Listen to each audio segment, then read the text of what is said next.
All right, guys, you've tuned into another episode of Heroes Wanted. I am your host, Joe Prim.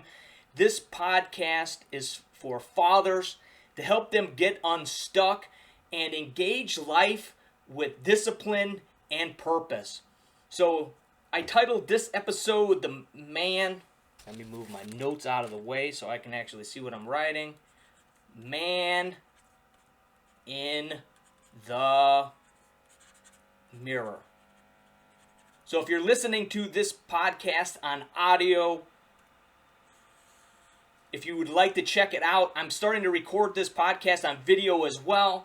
The video will be put up on both YouTube and on the Facebook group, the Heroes Wanted Facebook group, if you want to check that out. Otherwise, bear with me a little bit as the podcast reflects me writing things down and talking a little bit differently than I would if I was just recording the podcast. So a little bit of growing pains as I try to get accustomed to doing the video as well as using that same feed for the audio. It'll take me a little bit of playing around here, but I know that there are people out there who much prefer a video and watching a video, and I know there are people out there who would much rather listen to a podcast while they're driving or doing their Saturday chores. So because of that, I'm going to try to do both and kill two birds with one stone. So as time goes forward here, I will try to dress up the video version and get intros edited in and some cool stuff like that. But for right now, it's going to be bare bones. I got a lot of stuff going on right now, a lot of things with putting together and solidifying some webinars that are coming up and some different coaching programs, both do-it-yourself and doing with me one-on-one programs, ironing that stuff out. So I got a lot going on, got some crazy stuff going on in the community here where I live, and I got some crazy stuff going on with family. So on top of all the craziness that's going on in the world, got a lot of stuff going on here with me, as I'm sure you do with you. So this episode is entitled Man in the Mirror. So a couple things I want to get into here. I really want to hit on 2 points in this episode. So way back when I was just a young lad, I remember my uncle telling me that talk is cheap. And it's one of those little sayings that I had never heard before and I didn't quite grasp at the time. And I remember asking my dad what that meant, that talk was cheap. I wasn't real close with my uncle and didn't spend a lot of time with him, didn't really know him very well, so I didn't quite get what he was aiming at. But as time's gone by, that has been one of the things that's always in the back of my mind and has always rung true time after time after time, is that talk is cheap. And we're in this crazy time right now in the world that is probably not as crazy as what we're being told. I can walk right outside of my front door, the sun is shining, my wife's planting flowers, but yet we're told that things are chaotic, that things are crazy, that people are living hardships in their life. And many, many people are. But what we have to realize is that if we want to fix those problems, we have to do more than talk. We have to do more than complain. Because talking creates noise. Talking creates noise. Noise creates chaos. And chaos creates fear. Now, all of us right now will be 100% in agreement in these 3 things. We live in a world filled with noise, chaos, and fear. There's only one remedy for these 3 things. and it's action. Action on whose part? Action on your part. The noise, the chaos, and the fear that are surrounding you today are your responsibility in your life. Every time that you talk, every time that you bitch, every time that you complain about what is going on in your life, you are actually indicting yourself. And we don't want to hear that. That's certainly not something that we want to hear. But we can either acknowledge it and learn from it, or we can continue to blame other people and continue down the same path that we're on. So I think that there's two issues right now that I want to discuss today that lead to us not acting. And number one issue is something that I have seen firsthand over and over and over again. And it comes down to the fact that good people are surprised by bad people. Now, what do I mean by that? If you are a good person, and if you're listening to this podcast and you're worried about becoming a better father and you want to become a better husband and you are trying to become a better leader in your life, which is all what this podcast is about, then I'm going to gamble on the fact that you are a good person. You don't lie, you don't cheat, you don't steal, you don't commit acts of violence against innocent people. You don't hurt people intentionally, whether it's verbally or whether it's physically, because you are a good person. And the golden rule strikes true to you. This is probably something that you live by, right? Treat others the way that you want to be treated. And I know that even like the Boy Scouts had, their motto was really similar to the golden rule. Because if you treat others the way that you want to be treated, that's the right way to act. But the problem is that we expect others to treat us the way that they want to be treated.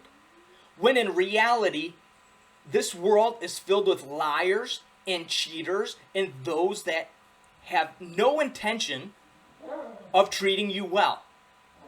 And that might be because they're evil, that might be because they're mean, that might be because they're ambitious, that might be because that's how they grew up, that's what they learned, that's what they were taught, they're a product of their environment. That may be the case, but nonetheless, good people are far too often ambushed and give other people the benefit of the doubt way beyond where they should. And just like an ambush on a battlefield, you're walking down a trail, you're trying to keep lookout on all sides, but you come upon a bad spot, an ambush area, and you're ambushed. This far too often happens to good people. They trust people, they put people in positions of authority, they put people in positions and show them the respect that they believe that position of authority deserves, and those people take advantage. Very often my wife will come to me and she'll ask a question, whether it be about politics or whether it be about actions of people in a neighborhood or in a group, and she'll say, but why do they do that? And I often find myself telling her, it doesn't need to make sense to you. You don't need to understand and may never understand why that person would say something so hurtful. Or why that person will not listen to anybody else because their ego is so large that it prevents them from listening. We don't know. Why, in this case, is the wrong question. Stop asking why. Why does the cheetah cheat? Right? Cheetahs and other animals, they cheat all the time, right? They lay camouflaged in the grass. Their stripes, I almost said stars. their stripes and their spots betray the vision of their prey animals, they don't believe that they're doing anything wrong. And oftentimes those that trip us up or get put in those positions don't think that they're necessarily doing anything wrong. They're just looking at the game way differently than we are. So we need to stop asking why did they do that and start asking how are we going to stop this? How are we going to prevent this? How are we going to fix this? Immediately.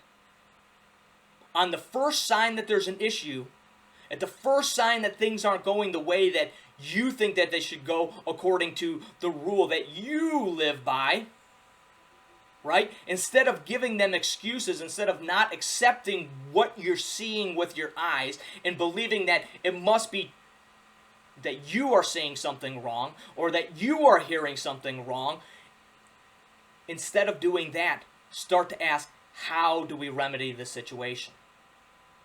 That might be a simple conversation. That might be asking some questions. That might be raising this issue immediately. But the further you get behind in making the changes, the further you get behind in asking how, the harder it will be to remedy the problem. This is a weakness of good people. We concentrate on why is somebody doing this rather than how can we fix the problem. And the longer we wait to ask this question, the further behind that we get. And I'm going to be clear. Some people, it is clearly intentional that they want to take advantage of the situation. Some of it's personality. I remember oftentimes when I was in construction, working in the field, oftentimes we would get put on a job and the question would be raised, who wants to run this job?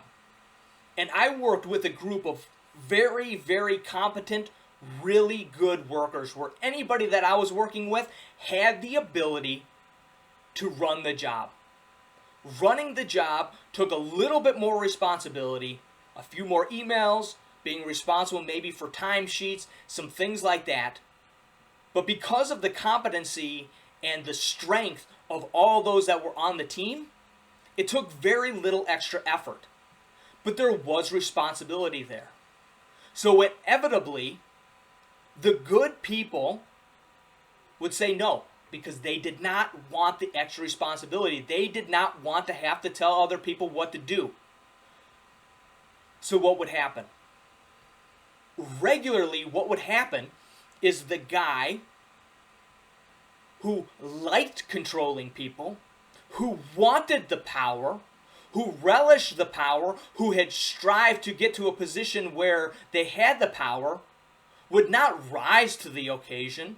But when everybody else took a step backwards, they were inevitably still standing where they were. And they were put in charge. And oftentimes this led to many problems. And I remember so many times reminding everybody, you had the opportunity here. You were asked first, or you were asked second, or you were asked third to run this job. And you chose not to. You chose to let somebody else run the job, and look what happened. The guy that nobody gets along with, the guy that nobody wanted in that position, is now running the job, is now put in a position of authority over you that probably doesn't deserve, but the responsibility had to fall on somebody. So oftentimes, it's not that that person is an evil person. Sometimes their talents lie someplace else. And not in communicating, and not in running work, or not in running a school board, or not in being an elder in your church. And they get put in that position of authority, and things start to go south quickly. And rather than question everybody else, and rather than complain, and rather than talk about how bad things are, we need to start thinking immediately of how do we fix this problem.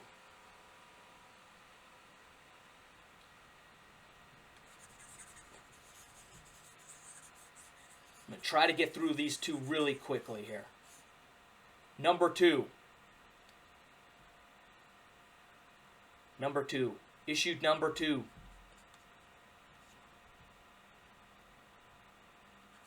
You are too comfortable. You are too comfortable. The last one, issue number one, falls onto us, but kind of starts with somebody else. Number two is you are too comfortable and need to be reminded of what's worth fighting for.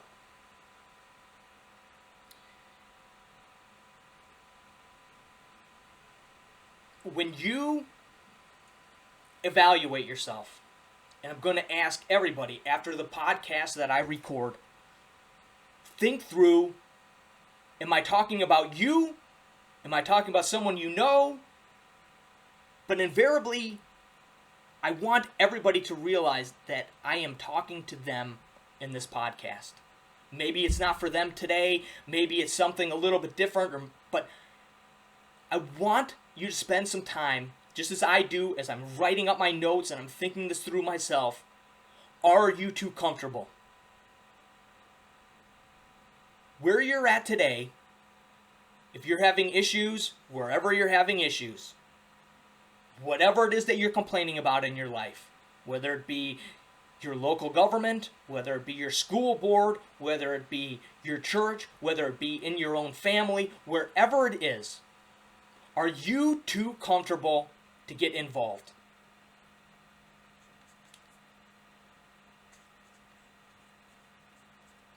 Are you too comfortable to get involved?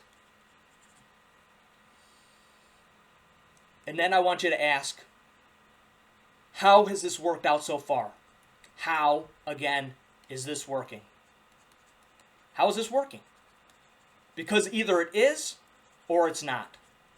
And if it's not working, you have nobody to blame but yourself. You know, I heard somebody make a fantastic point about David walking the roof of his palace when he saw Bathsheba, which led to an affair, which led to the beginning of some very, very rough times for David. And this whole guy had a great message behind a great thought, that the problem began because David was too comfortable and was not out fighting the battles with his men. He had let his men go out and fight the battles for him, and by letting the men go out and fight the battles for him, he stayed behind in his comfort. And where did that lead? That led to death, and that led to destruction. That led to an affair, and that led to him becoming a murderer. You must fight your battles. There's time for comfort, and then there's time to fight your battles. Because the reality is, it's your comfort versus what's important to you. Your children, your family, your community, your church. What is more important? What is more important? Your Sunday football, your Monday night football, or you addressing the needs and stepping up and standing up to do what needs to be done?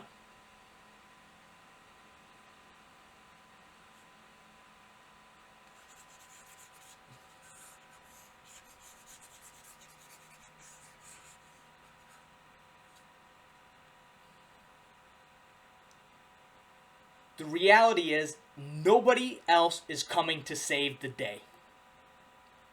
Again, nobody else is coming to save the day. If you want to see change, in the areas around you that are affecting you, whether it be your immediate family, whether it be, most importantly, you, whether it be your church, whether it be your community, whether it be your state. If you want to see change in these areas, you need that change begins with you. Not somebody else. Nobody else is going to come save the day. The only person that you can count on, the only person that you can trust, the only person that you can truly know is you. You are where you are today. The struggles you've gone through have created you to be the person where you are today, to make an impact where you need to be an impact. You have a purpose to serve that's greater than you. Will you be uncomfortable? Yes. Will you be stressed? Yes. Will you be frustrated? Yes. Will you have difficulties? Yes. But at the end of the day, you can be certain of one thing if that's the case. That you did your best. You will be challenged. You will be tried. You will be pushed.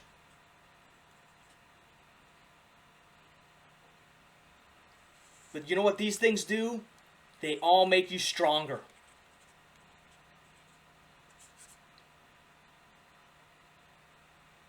When a ranger or a SEAL or a Green Beret sign up to go to whatever training it is so that they can slap that badge on and wear it with pride, they know that they will be challenged. They know that they will be tried. They know that they will be pushed to the brink. They know that that will make them stronger. When somebody that wants to become a doctor knows that they will be faced with many challenges in order to become a doctor through their residency, right? They will be challenged. They'll have sleepless nights. They will be tried and they will be pushed to the brink. And they know that this will make them stronger. And that you cannot become that doctor or special forces or fighter pilot or firefighter without this. And you will not be able to do what's required of you in that position without the strength that is built.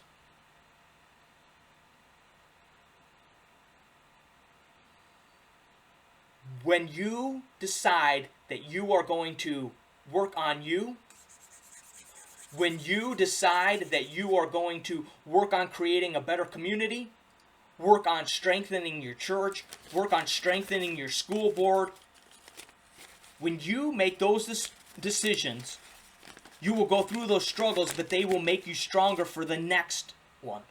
Like I just talked about in that last episode with Moses.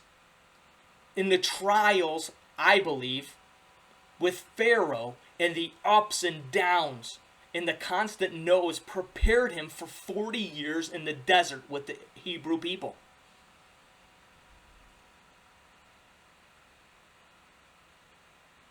Now, each of us, number one goal has got to be to work on you. We've got to work on us first. But while we're working on us, we should start to work in these other areas. And maybe in your community, you don't have the pull to get elected someplace. Then get involved. Find somebody who does. Find somebody that you believe in. Find somebody you trust and start going door to door to get them elected. Maybe you need to become an elder in your church or a deacon in your church to help push things the direction that you think they should go. To help clean things up. Help ask the questions that need to be asked. You need to ask, how can I get involved? How can I be of influence? Because the reality is, we cannot force people to do what we want them to do. Again, we will not be in these positions to force people to do what we want them to do. But we will be in those positions to influence other people.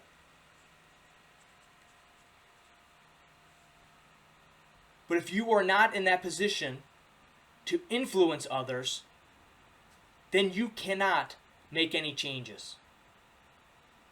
You cannot help guide the direction of your community, your church, your place of employment, or your family if you choose not to get involved.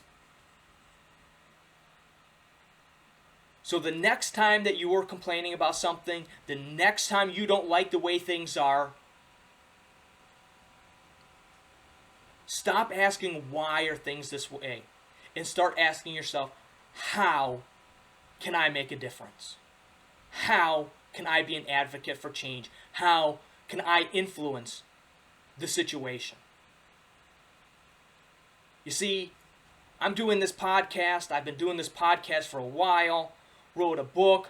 I'm coaching. But the reality is, I had to make a choice to get involved.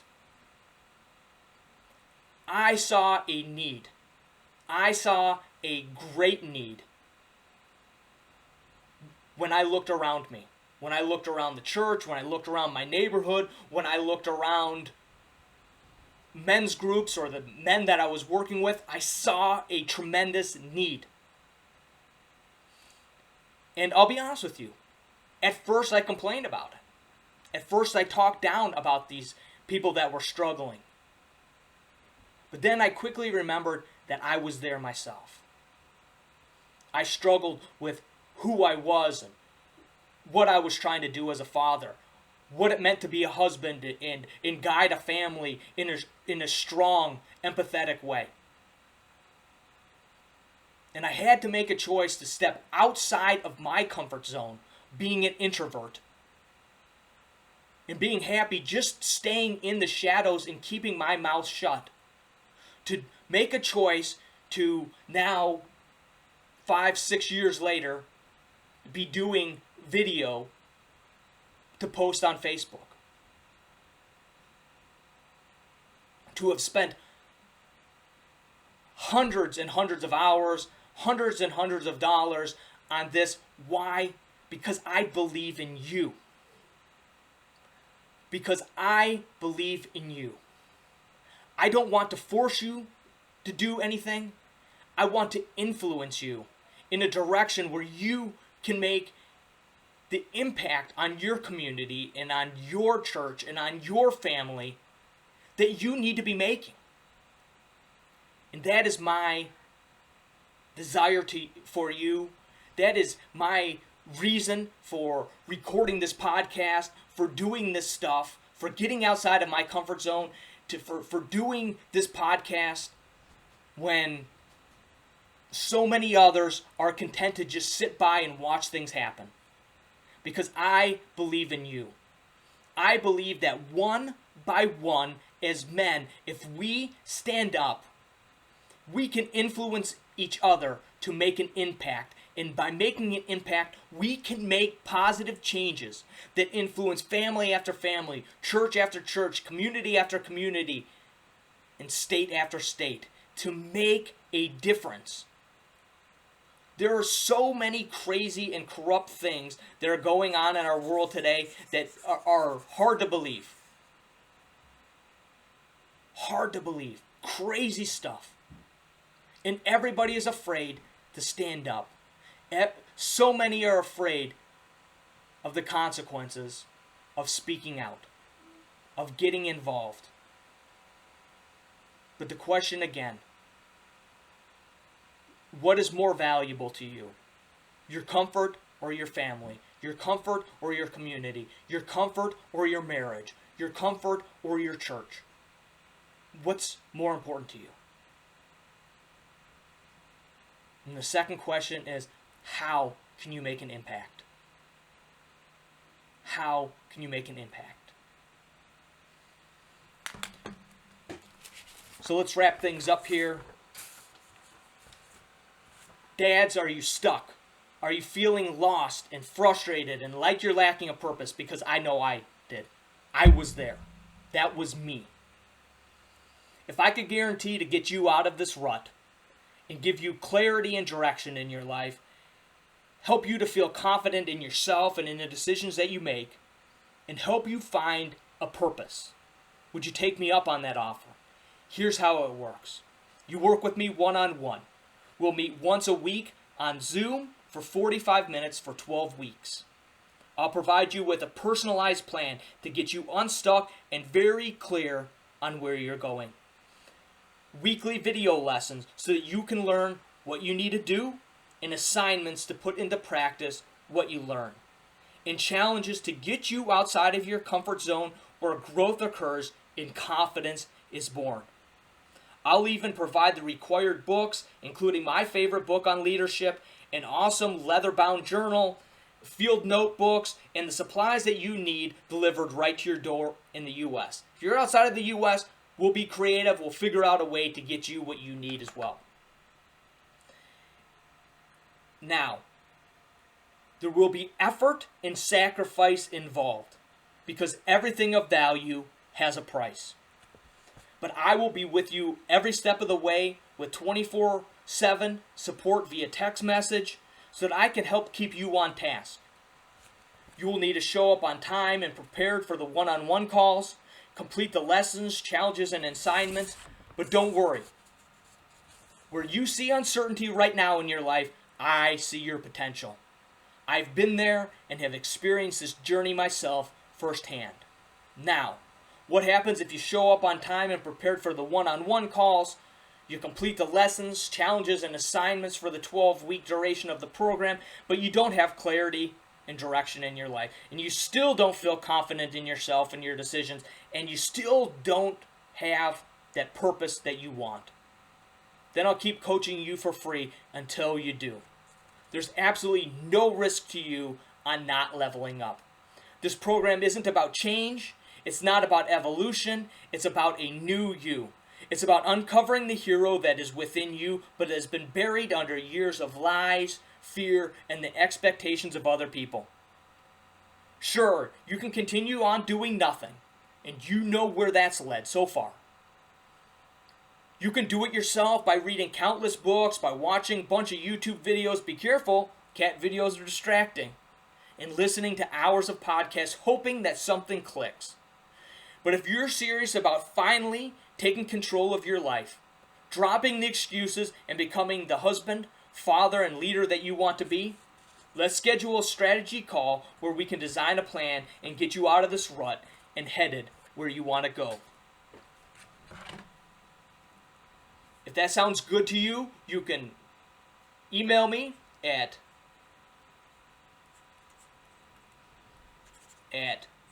jprim, no period there, prim at heroeswanted.us, or you can go to heroeswanted.us/coaching. And on that page, you will also find links to the free guide where I go over the 6 life-changing principles from my book, Open. If you have not grabbed a copy of that quick guide, give that a look. It's a brief 4 or 5 page that goes over these 6 principles that I personally believe can change your life, because I know they changed mine. There's also a link there to my book Open, and there's also a link there to the podcast, so you can download it if you're watching this on the video. These will also be in the show notes. And as always, hold fast and God bless.